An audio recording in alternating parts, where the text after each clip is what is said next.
Bonjour à toutes et à tous, merci de nous avoir rejoints sur cette Agora de l'étudiant pour une présentation un peu exceptionnelle, puisqu'on a la chance d'avoir en ouverture de cette présentation, au cours de laquelle on va parler des métiers du droit avec l'école ESMD, on a la chance d'avoir sur cette présentation en ouverture le président, je peux appeler, voilà, vous avez l'habitude de ce mot-là, on a Jacques Sopelsa qui est avec nous, qui est président honoraire de Paris-Panthéon-Sorbonne, qui a beaucoup brillé dans le monde du rugby à 13. Bon, ça, c'est à part.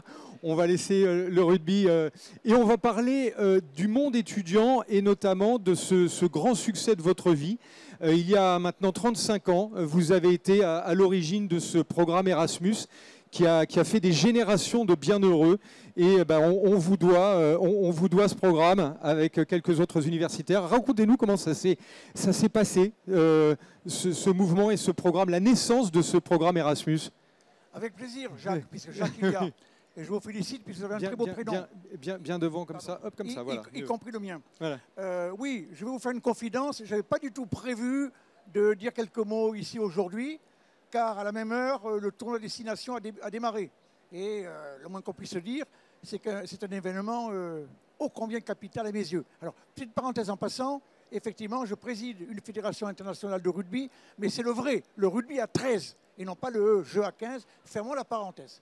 Ceci étant, je peux dire effectivement 2 ou 3 mots de la genèse de ce programme Erasmus. En 1987, avec le recteur de Bologne, l'alma mater, avec le recteur de Barcelone et avec le vice-chancellor d'Oxford, à 4, nous avions une réunion et on s'est mis dans la tête d'essayer de moderniser, programme très ambitieux, le monde universitaire européen, et nous avons rédigé, enfin j'ai rédigé, la ô combien fameuse Magna Carta des universités. C'est un détail, sauf que quelques mois plus tard, ça a permis de lancer effectivement ce fameux programme Erasmus. Erasmus, j'espère que vous le connaissez désormais. Alors vous m'avez rappelé que c'était effectivement il y a 35 ans. Rassurez-vous, j'étais très jeune à l'époque et j'assume. 35 ans, honnêtement, on ne croyait pas du tout, lorsqu'on a créé à 4, on a fondé ce projet Erasmus qui s'est ensuite développé dans le cadre du Erasmus Mundi, on ne croyait pas à un tel succès. Alors c'est vrai que l'auberge espagnole, la Russie, etc., ça nous a effectivement beaucoup aidé aussi. Ça vous a surtout beaucoup aidé. Moi, je peux vous dire de mémoire que l'Université de Paris 1, Panthéon-Sorbonne, par exemple, bon an, mal an, on tourne en gros entre 3 à 4 000 étudiants européens dans le cadre du programme Erasmus. Alors vous allez me dire, c'est peu et c'est beaucoup, puisque Paris 1 a 48 000 étudiants. Il n'empêche que c'est énorme. Et que, comme vous le savez sans doute, Erasmus, ça fait un petit, Erasmus Mundi, et que désormais, tout le globe est concerné par ce programme. Donc tout ceci pour vous dire que, en toute absence de modestie, je suis effectivement plutôt assez fier de ce beau résultat. Voilà, c'est devenu en fait un mot qui représente pour des générations d'étudiants maintenant le symbole de l'ouverture internationale, le symbole du collectif de l'Europe. Donc vraiment, sur plein de points, ça reste un des programmes phares de l'Europe. Hein, quand on évoque aujourd'hui les succès de l'Union européenne, ça revient tout le temps. Il y a toujours le programme Erasmus qui a été une réussite. Je vais vous faire une confidence, j'ai la chaire de géopolitique à Paris 1. Quand on me parle de l'Union européenne, je suis hélas obligé de constater que le bilan de l'Union européenne est plutôt médiocre, sauf effectivement dans ce domaine de l'éducation. Alors je ne suis pas là pour vous parler de géopolitique, je ne suis pas là pour vous parler de l'Europe de la défense, je ne suis pas là pour vous parler de l'Europe de l'économie. Il n'empêche, je crois qu'on peut être fier à l'échelle de l'Europe de ce fameux programme Erasmus. Bon, excellent. Et alors du coup, vous allez continuer, bien sûr, vous êtes spécialiste en géopolitique, vous allez continuer après à rayonner dans différents secteurs, et puis vous vous êtes rapproché du droit, c'est peut-être là qu'on peut évoquer cette école ESMD, dont vous êtes aujourd'hui le président du comité pédagogique. Exactement. En réalité, bon, Paris 1 Panthéon-Sorbonne est une université effectivement pluridisciplinaire, il n'empêche que le fer de lance, le fleuron de notre université, c'est le droit. Et que je le dis comme je le pense, j'ai quand même 30 ans d'expérience.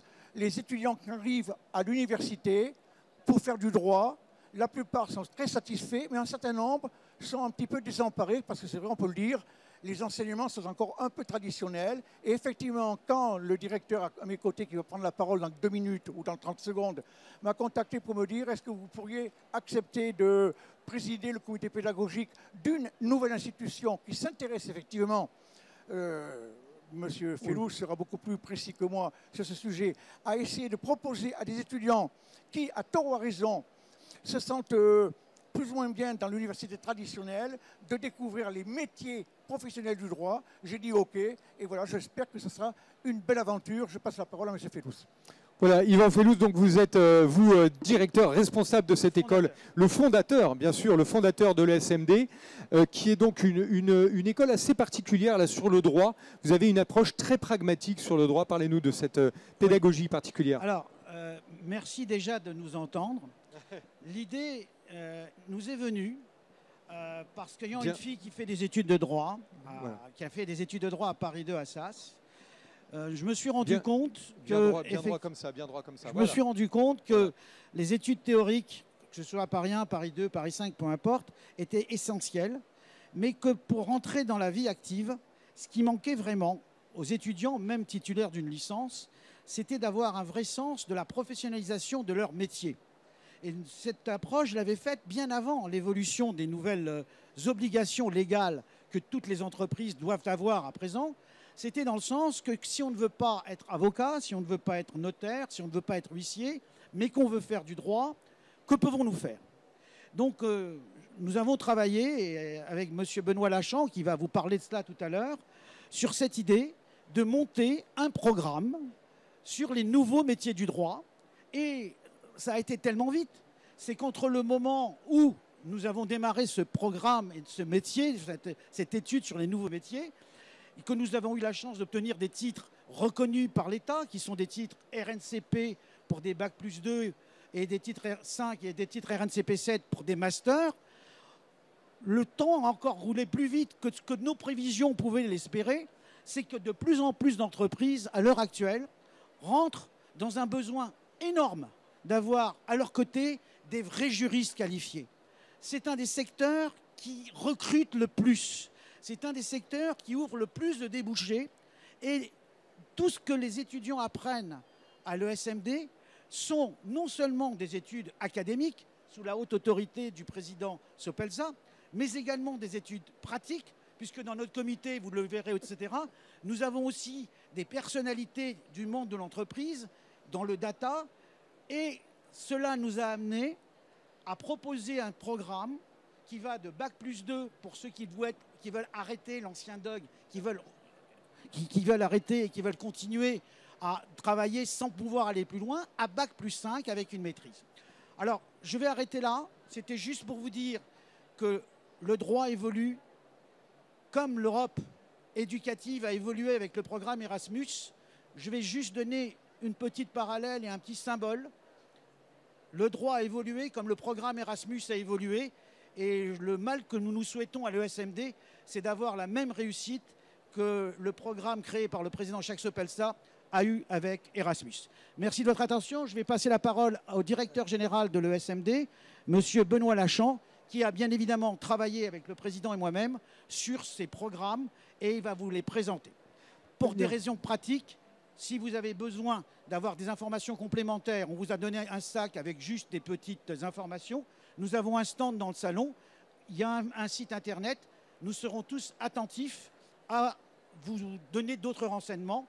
Dernière chose avant de laisser la parole à M. Benoît Lachan, jeudi prochain à 18h30 au campus, il y a une conférence complémentaire à celle-ci sur les métiers du droit, en présence de Mme Julia Collinet, qui est une data officer dans une très grosse boîte qui travaille bien sûr avec toutes les grosses entreprises françaises. Merci de votre attention et je passe la parole à M. Benoît Lachan. Alors on va accueillir Benoît Lachan, directeur général de l'ESMD. Une ovation, peut-être des applaudissements pour M. Jacques Sopelsa qui est venu nous voir, qui a délaissé sa télé et le tournoi des destinations. Merci beaucoup pour ça, pour votre présence et pour tout ce que vous avez fait. Merci beaucoup et on va accueillir donc Benoît Lachamp qui est directeur général de l'SMD qui va maintenant décrypter, on va décrypter ensemble à la fois la pédagogie, à la fois les nouveaux métiers du droit. Comme l'a précisé Yvan Pelouse à l'instant, eh ben le droit est en train de se réorienter considérablement. On l'évoque maintenant avec vous, Benoît, bienvenue. Bonjour, merci. Voilà, alors on va passer quelques slides maintenant. On va rentrer dans le vif du sujet, si je puis dire.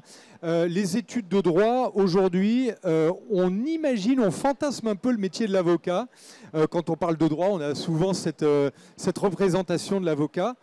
C'est un métier qui est beaucoup plus large et on va le décrypter maintenant, qui est en train de se transformer. Oui, tout à fait. C'est vrai que quand on pense aux études de droit, et c'est vrai que beaucoup de personnes aujourd'hui veulent faire des études de droit, forcément quand on pense débouché, on pense... Ouais. Quand on pense débouché, on pense forcément avocat. On pense bien sûr aux magistrats, on va penser aux notaires, aux juristes d'entreprise un peu moins. On pense surtout aux avocats. Et c'est assez logique qu'on pense essentiellement aux avocats parce qu'ils représentent une très grande majorité des professionnels du droit aujourd'hui. Dans le ratio, on aura peut-être les chiffres après, mais on est sur entre 70 000 et 90 000 avocats, c'est ça? C'est ça. Aujourd'hui, voilà. Aujourd'hui, en France, vous avez un peu plus de 70 000 avocats, dont 30 000 à Paris, région parisienne. Donc c'est une très grande proportion sur Paris. Et en parallèle de ça, vous n'avez que, entre guillemets, 8 000 magistrats. Donc le ratio est quand même assez incroyable. C'est 10%, quoi. C'est ça, voilà. à peu près. Vous avez 18 000 OPM, donc les officiers publics et ministériels, qui représentent les notaires, qui représentent les... Ouais. Qui sont les notaires, qui sont les commissaires-priseurs, qui sont ces professions finalement connexes au droit. Et puis vous avez des juristes d'entreprise qui représentent 17 000 aujourd'hui juristes, 19 000 professionnels, et qui est vraiment la profession qui explose en ce moment et dont beaucoup d'entreprises, quelle que soit la taille de l'entreprise, ont de plus en plus besoin. Alors on va le voir, c'est vrai, on peut parler du RGPD, il y a plein aujourd'hui d'obligations pour les entreprises qui les incitent à avoir un département juridique de plus en plus étoffé. Le juridique touche de plus en plus de domaines, donc c'est ce qu'on va décrypter avec vous. J'avais mis quelques infos effectivement sur le métier d'avocat qu'on fantasme justement. Il faut savoir que le métier d'avocat, à 96%, il est en libéral. C'est-à-dire, vous êtes à votre compte, éventuellement avec des associés, mais vous n'êtes pas forcément salarié. 96% en libéral. Alors bien sûr, le salaire moyen est assez élevé. On parle de 77 000 €, mais avec de très grandes disparités dans la profession, entre des ténors du barreau qui gagnent très bien leur vie et d'autres qui vont être sur des affaires beaucoup plus petites, qui iront peut-être jamais dans un tribunal et qui vont avoir des salaires beaucoup plus faibles, puisque le salaire médian est à 43 000 €. Donc le ratio entre les deux est important, ce qui montre une importante disparité entre les métiers. Et puis surtout, par rapport à cette profession d'avocat, il faut savoir qu'un tiers des avocats vont passer dans le privé, vont devenir juristes d'entreprise dans les 10 premières années de leur activité. Ce qui montre que ce métier finalement est en perte d'attractivité et qu'au contraire, c'est vraiment les entreprises qui ont le besoin et qui recrutent aujourd'hui des juristes. Disons qu'il y a une réalité aujourd'hui qui est en train de monter, c'est que le métier du droit est assez chronophage et quand on est dans un tout petit cabinet, une petite structure, forcément on va faire énormément de travail de recherche et à l'arrivée, pour le salaire qu'on va avoir, on se dit tiens, là j'ai perdu beaucoup de temps et je ne suis pas payé à ma juste valeur. Dans les grands groupes, bien sûr, on aura plein de sous-traitances, plein d'hierarchies qui permettra d'avoir cette... Là, on parle des salaires moyens. Voilà. On ne le met pas en ratio en nombre d'heures. Si on mettait en ratio en nombre d'heures, certains seraient à peine au SMIC, voire même en dessous pour certains, certainement. Complètement. Et on le voit, les procès, là, il y a actuellement le procès du Bataclan qui va durer de septembre à juin. C'est presque 1 an de procédure. C'est un univers incroyable avec énormément de dossiers, de ramifications. On va regarder plus précisément maintenant ce métier de juriste d'entreprise que vous évoquez, qui prend une importance et une place de plus en plus grande. Alors, vous l'avez dit tout à l'heure, effectivement, juriste d'entreprise, c'est dans plein de secteurs différents. Et des secteurs différents en fonction de la taille de l'entreprise. les entreprises auront plus de besoin de spécialistes de contentieux, par exemple, pour pouvoir récupérer de l'argent qu'on leur doit. À l'inverse, des grosses entreprises vont s'intéresser aux droits de l'immobilier parce qu'ils veulent construire une nouvelle usine, agrandir des bâtiments existants, etc. Donc en fait, les spécialités vont être très différentes et vont être recherchées de manière différente selon la taille de l'entreprise. Par contre, ce que l'on retrouve le plus souvent, on l'a évoqué, vous l'avez évoqué, c'est notamment ce qu'on appelle la compliance. Donc la compliance, c'est tout ce qui est conformité. C'est le RGPD, donc les données personnelles. C'est aujourd'hui le fait de vouloir avoir un label qualité. Là, vous voyez pas mal d'écoles sur le salon. Beaucoup d'écoles ont un label qui s'appelle Calliope. Donc techniquement, ça fait partie de ces labels qualité que les entreprises et même les écoles finalement se mettent à avoir. Ça devient une obligation légale pour certains, une obligation marketing pour d'autres. Exactement. Et pour renforcer ça, donc cette importance croissante du juridique, si je parle d'un cas que j'ai pu constater en travaillant avec Capgemini, par exemple, qui est une grosse boîte de consulting, eh bien la personne qui était en charge du juridique, qui n'était pas dans le comité de direction, petit à petit, les gens se sont dit il faut l'intégrer dans le comité de direction parce que de plus en plus, on est obligé de passer par elle pour comprendre qu'est-ce qu'on doit faire exactement. C'est vraiment une personne qui va être décisive dans l'aide à la décision et progressivement, la personne a été impliquée dans le comité de direction. C'est dire si les juristes aujourd'hui prennent une place importante, même dans les très hautes strates du management. Tout à fait. Alors, on peut voir maintenant donc un secteur en plein développement, vous l'avez évoqué, avec une répartition géographique qui est un petit peu, qui est un peu variée. On parlait des avocats tout à l'heure qui sont concentrés presque pour la moitié sur Paris, région parisienne. Alors que pour les juristes d'entreprise, ils sont répartis là où il y a des entreprises. Donc bien sûr, vous avez toujours en Ile-de-France beaucoup de besoins, mais aussi on va voir dans le sud, dans le nord aussi. Donc il y a une représentation assez large à travers toute la France. Et il faut savoir que tous les éléments que l'on vous donne en termes de chiffres sont issus de 2 études sur les rémunérations, à la fois de Page Group et de ACE. Et donc tous les chiffres viennent de ces études-là. Ce n'est pas des chiffres qu'on invente comme ça ou qu'on ressortirait comme ça. Et du coup, là, on a les chiffres des rémunérations qui sortent. Alors voilà, on parlait de rémunération tout à l'heure pour les avocats. Regardons les rémunérations pour les juristes, sachant qu'à la grande différence des métiers d'avocat, juristes en entreprise sont salariés. Absolument. Ça fait déjà une grande différence. En termes de rémunération, on est sur des choses qui sont assez similaires, puisqu'on va être sur des salaires moyens qui vont être aux alentours de 50 000 € pour un juriste, donc je dirais un premier niveau. Ensuite, des responsables juridiques, on va être aux alentours entre 67 et 70 000 €. Et les directions juridiques, ça, on parle des personnes que vous évoquiez tout à l'heure, donc en très haute sphère dans les entreprises, où là, on va dépasser les 110 000 € de salaire moyen. Mais ce qui est intéressant, outre ce salaire moyen, c'est le salaire médian. Salaire médian qui a bondi de 8% en 4 ans, puisque dans les dernières études en 2019, on était à 64 000 €, donc bien au-dessus de ce qu'on a vu tout à l'heure. Et surtout, ça montre qu'il y a moins de disparité. C'est-à-dire que les juristes gagnent, grosso modo, on va dire à peu près tous la même chose en fonction de la taille de leur entreprise. Et vous n'avez pas le ténor du barreau qui gagne 10 fois ce que gagnent les autres. Bien sûr. Alors, si on s'intéresse maintenant à la mixité, il y a moins d'inégalités hommes-femmes. Là, vous le constatez, 2 juristes sur 3 sont des femmes. C'est un métier dans lequel les femmes ont beaucoup de moyens d'épanouissement et elles ont beaucoup de qualités. Oui. Il y a beaucoup de qualités, effectivement, qu'on leur prête. Oui. Et on le verra aussi, c'est parce que dans l'entreprise, ce n'est pas que la connaissance pure et dure qui va être importante, c'est vraiment toute la partie soft skills. On parle beaucoup des soft skills et on le verra, c'est vraiment ce qui est extrêmement demandé dans les entreprises. Et c'est-à-dire que les femmes ont plus de soft skills naturellement que les hommes, je ne sais pas.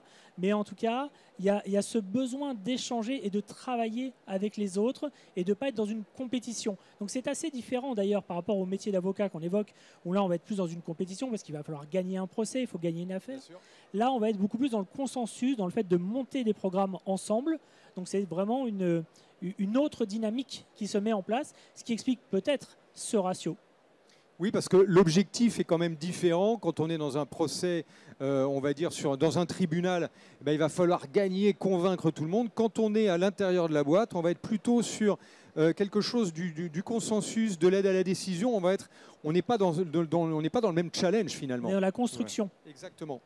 Alors on va voir maintenant, on va s'intéresser en fonction des tailles d'entreprise, oui, alors la répartition. On disait tout à l'heure que la rémunération, elle va être différente en fonction de la taille des entreprises et en fonction des postes, mais on est quand même sur des ratios avec peu d'amplitude. On parlait de l'amplitude tout à l'heure d'un ténor du barreau à 10 fois un avocat qui est sur des petites affaires. Là, on ne va pas avoir ces amplitudes-là. Donc là, il y a une répartition, vous voyez, pour ceux que le chiffre intéresse, d'aller voir en fonction de la taille de l'entreprise et en fonction de la spécialité de l'entreprise, quels vont être les écarts par rapport au salaire moyen qu'on évoquait tout à l'heure.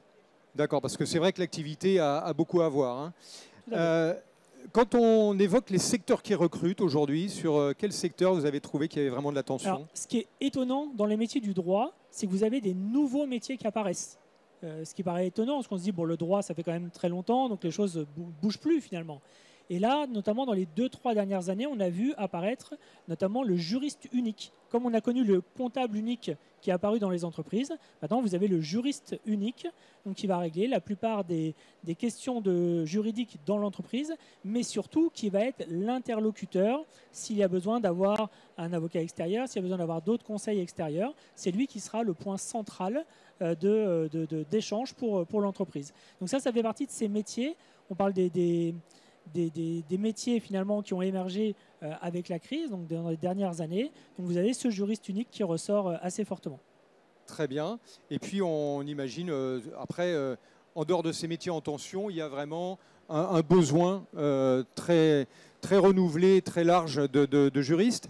Les branches d'avenir, si on parle des secteurs alors pour précisément. Faire simple, les branches d'avenir, vous en avez deux principales. Vous allez avoir donc tout ce qui est compliance et conformité dont je parlais tout à l'heure, qu'on va retrouver donc avec la protection des data, avec la qualité, avec tous ces éléments-là. Et vous avez un autre pan qui est la partie, je dirais, technologique. Non pas en tant que juriste NTIC, ça il y a toujours besoin de juristes qui connaissent le droit spécifique au numérique, mais ce qui est important, c'est aujourd'hui d'avoir des juristes qui maîtrisent les outils informatiques. On parle beaucoup de legal tech, hein, il y a toute une dimension autour du droit qui se développe, donc de l'usage de la technologie dedans, parce que finalement faire un contrat, on peut faire un programme informatique qui va nous aider à faire un programme, à faire un contrat, qui va nous aider à le suivre pendant toute la durée de ce contrat. Donc c'est des outils de contract management notamment qui existent. Et puis après, dans plein d'autres domaines, si vous voulez faire des recherches en jurisprudence ou dans différentes lois, eh ben, aujourd'hui vous avez des outils informatiques qui vont aller chercher dans des bases de données plutôt que d'aller récupérer de gros bouquins, je dirais, pas forcément toujours à jour, et de parfois vous tromper. Donc ces usages technologiques, pour certains, sont vécus comme une angoisse parce que ça réduit entre guillemets le temps de travail. Donc quand votre salaire il est lié au nombre d'heures que vous avez facturé, forcément c'est angoissant de vous dire qu'il y a des outils qui vont vous faire gagner du temps. Et au contraire, quand vous êtes dans l'entreprise, c'est plutôt bienvenu d'avoir ces outils-là qui vont vous faire gagner du temps. Exactement, puis on le voit, il y a des startups qui sont, vous les évoquez, le monde des legal tech, la blockchain aussi, on a vraiment beaucoup d'innovations qui sont faites autour de ces outils numériques. La signature électronique, par exemple, qui est arrivée sur le marché, qui est très importante pour les documents. Le contrat à l'ancienne, le papier qu'on fait circuler, etc., c'est fini. C'est fini. Les gros contrats, c'est fini. Alors, on va évoquer maintenant les compétences clés. On l'a vu, donc, une répartition homme-femme qui est plutôt tendance pour les femmes, un métier assez féminin finalement. Dans les compétences clés, qu'est-ce qu'on retrouve alors? Ce qui était étonnant quand on a regardé ces études-là, c'est notamment en termes de compétences clés. Tout de suite, moi je me suis dit, connaissance extrême du droit, très bonne maîtrise des mécaniques, etc. Et en fait, pas du tout.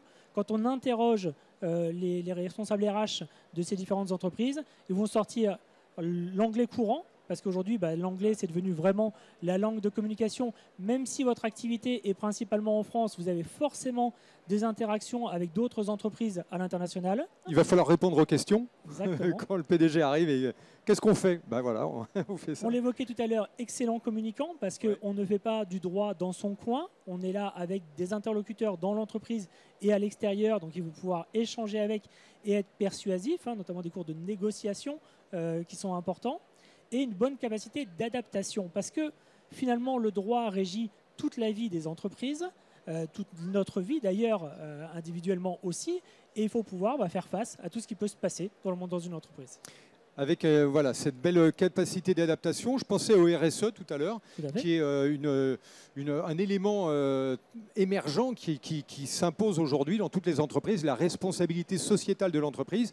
Et là aussi, le juridique a une place de choix à prendre. C'est pour nous dans la compliance aussi, effectivement, c'est ce genre de projet par rapport à la pollution, par rapport au développement durable, par rapport à l'engagement vis-à-vis des salariés aussi. Enfin, c'est tout un ensemble d'éléments qui font partie effectivement du RSE. Et les domaines du droit, le numérique aussi. Donc il y a non seulement le métier du droit, mais il y a aussi les domaines d'intervention qui se multiplient. Alors on s'appuie sur... Donc justement, nous, forts de ces constats, on s'appuie de ces éléments, des échanges qu'on a bien sûr avec les entreprises et nos entreprises partenaires. L'excellence académique en droit, on a eu le président Sopelza qui vous a dit pourquoi finalement il avait rejoint ce projet. Donc on pouvait difficilement viser plus haut en termes d'excellence académique. Et puis une expertise de l'enseignement professionnel initial. On s'appuie aussi sur des écoles et des réseaux d'écoles que l'on connaît bien qui maîtrisent cet enseignement professionnel, le proposent en alternance et surtout proposent des diplômes reconnus. Il est important d'avoir des diplômes reconnus quand vous arrivez en entreprise. Ce n'est pas juste je fais du droit pour le plaisir de faire du droit. Il faut un moment que quelqu'un vous valide et que ce soit une autorité, et le RNCP a cette vocation-là. Et c'est pour ça qu'en fait, les cursus. Oui, pour les cursus, alors on propose quelque chose d'un peu inhabituel, puisque comme on peut le retrouver à la fac, on a un bac plus 3 qui, dans nos écoles, s'appelle un bachelor et non pas une licence, qui va être un peu plus généraliste. Vous avez 2 masters, donc compliance, que j'évoquais tout à l'heure, la conformité, et juriste d'entreprise, avec une dimension numérique extrêmement importante. C'est-à-dire qu'à la fin du master, nos étudiants vont passer un certificat AFNOR de juriste numérique, donc ils vont apprendre à coder, ils vont apprendre un certain nombre de choses. Et la particularité, c'est qu'on a en plus un bac plus 2, c'est-à-dire qu'on peut aussi aller dans le droit en se disant au bout de 2 ans, finalement, c'est pas ce que je voulais faire, vouloir bifurquer, ou au contraire se dire, ok, c'est ce que je veux faire, mais je suis peut-être pas fait pour aller faire un bac plus 5, donc je peux m'arrêter avant. On a voulu donner le choix à nos étudiants de pouvoir s'arrêter à bac plus 2, à bac plus 3, ou d'aller jusqu'à bac plus 5. Exactement, avec, on peut le souligner, des passerelles possibles. C'est un métier dans lequel on peut évoluer. Vous l'avez rappelé plusieurs fois. On peut démarrer dans du droit, dans une catégorie de droit. On peut aller évoluer, on peut changer, aller dans l'entreprise. Donc c'est un métier, c'est tout un écosystème dans lequel on va pouvoir évoluer et se spécialiser en cours de parcours. Tout à fait. Et ce que je voulais dire, c'est que le SMD, une des particularités de l'ESMD, c'est une école de droit qui s'intéresse à l'entreprise et non pas une école de commerce qui s'intéresse au droit. Et en termes de méthodologie, en termes d'approche, c'est extrêmement différent par rapport aux besoins des entreprises. Et on parlait de blockchain tout à l'heure. Et nous, par exemple, là, les étudiants, il y a 1 mois, ont eu une conférence sur la blockchain et comment les smart contracts allaient impacter demain la signature de contrats. Et ils l'ont fait en première année. Ce n'est pas un truc de spécialité qu'on rajoute à la fin. Il faut que ce soit imprégné dans la pédagogie. Alors justement, puisqu'on parle de pédagogie, on va faire un petit tour d'horizon du comité pédagogique. On a vu donc Jacques Sopelza tout à l'heure, qui était avec nous. Effectivement, président du comité pédagogique. Voilà. On a Martine Drey qui est une ancienne responsable RH du GAN, donc spécialisée en droit social et qui aujourd'hui est administratrice des restaurants du cœur et chargée des RH, une grosse structure. Et ce qui est intéressant, c'est de voir aussi que le droit, on en a besoin en entreprise. On parle beaucoup d'entreprise depuis tout à l'heure, mais en fait, tout type de structure en a besoin, notamment des associations comme les Restos du Cœur ou d'autres associations. Un petit merci à Coluche aussi au passage. On parlait des réussites. Coluche a vraiment réussi quelque chose de grand avec ça. On continue sur le comité pédagogique. Julia Collinet, qui est une experte DPO actuellement chez TNP Data Protection. C'est donc une experte de tout ce qui est RGPD, de la mise en place dans les entreprises. Et c'est vraiment elle, en demandant d'ailleurs aussi à ses équipes, qui nous a beaucoup aiguillé sur la partie gestion de projet, en disant que le travail finalement de juriste aujourd'hui se basait aussi beaucoup sur la gestion de projet parce qu'il faut pouvoir conduire ces changements dans l'entreprise, les faire vivre et qu'ils soient en cohérence avec le métier de l'entreprise et pas simplement être une vue de l'esprit juridique dans un coin. Et puis surtout, ce que vous évoquez, c'est que l'aspect un peu touchy dans l'entreprise, c'est que le juriste va dire à un moment donné, il va peut-être mettre des freins à un projet, il va dire non, juridiquement, vous ne pouvez pas y aller. Et si toute la boîte a dit, bah non, c'est ce chemin-là qu'il faut prendre, il faut être vraiment très sûr de soi, très motivé, pouvoir argumenter. Donc il y a vraiment une responsabilité assez forte sur le plan juridique. Et nous avons ensuite donc Verlaine Etamessonnet, qui lui est docteur en droit et spécialiste en droit public. On va dire, mais c'est bizarre parce que depuis tout à l'heure, je vous parle des entreprises et donc forcément, c'est que du droit commercial, c'est tout ça. Mais non, parce qu'en fait, le droit public régit aussi la vie des entreprises. Si demain, vous faites un appel d'offres, par exemple, les appels d'offres publics, c'est du droit public. Donc il faut aussi s'intéresser à tous les droits. Il ne faut pas être, je dirais, monomaniaque dans le droit des affaires, dans le droit des contrats. C'est vraiment, il faut être pluridisciplinaire, il faut être un vrai juriste complet et pas sur une micro-spécialité. Alors, on le voit, si on veut synthétiser, puisqu'on arrive au bout du timing, on le voit, un métier qui a beaucoup de belles perspectives, dans lequel il y a beaucoup de moyens de s'épanouir, un lien à l'ESMD très privilégié avec les entreprises que vous avez développé depuis longtemps, une pédagogie tout à fait particulière, très pragmatique, très axée résultat. On le voit, un métier pour les femmes, les hommes, indifféremment, ça se passe très bien. Donc beaucoup d'avantages, des salaires intéressants, attractifs. Donc voilà, on n'a qu'à vous souhaiter une superbe continuation. Merci beaucoup. Voilà, et à vous remercier toutes et à tous d'avoir participé à cette présentation passionnante. On peut vous retrouver juste derrière, là vous avez votre stand pour avoir des informations plus personnalisées. Très bonne continuation de salon à toutes et à tous, et puis on se retrouve plus tard sur cette agora. Merci à vous. Merci beaucoup, au revoir.